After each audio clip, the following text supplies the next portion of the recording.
सद्गुरुनाथ महाराज की डोळ्याला पाहणारा कोण आहे? तो सद्गुरू आहे. त्याची सत्ता आहे. देव देव म्हणजे काय? सद्गुरूने व्याख्या सोपी केली. देतो तो बोला, देतो तो डोळे आपल्याला काय देतात? आनंद देतात. जीव आपल्याला रस टाकीते, आनंद देते. कानाने सुमधुर गीता आपण ऐकतो. कोणाची सत्ता आहे? देवाची सत्ता आहे. देव देव म्हणजे काय? जमिनीतून खाली वर येत नाही किंवा आकाशातून खाली पडत नाही. देव हा देणार आहे.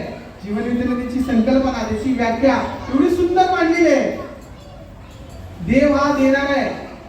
म्हणून तुम्ही आम्ही मंदिरात जातो ना, बघा जातो की नाही? देवाला जातो. बरं हे 5 रुपयाचा नारळ देतो. बघा किती आम्ही देवाबरोबर ना व्यवहार करतो. जसं वाण्याच्या दुकानात जातो, वाण्याला म्हणतो वाणी दादा 20 रुपयाचे पाव किलो डाळ दे. कशी तुला दिया? हा, पाव किलो डाळ दे. हा व्यवहार झाला. तसं मंदिरात जातो आपण देवा पुढे आणि देवाला 20 रुपयाचा नारळ देतो. मुलाला मूल होऊ दे, नवऱ्याचं परमिशन होऊ दे, घराचं कर्ज फिटू दे, हा मुलगा टॉपला जाऊ दे. हा काय करतो? तेव्हा बरोबर व्यवहार करतो. बघा हा व्यवहार देवाबरोबर करून चालेल का? येतो एवढूच आणि लिस्ट असते एवढी भली मोठी.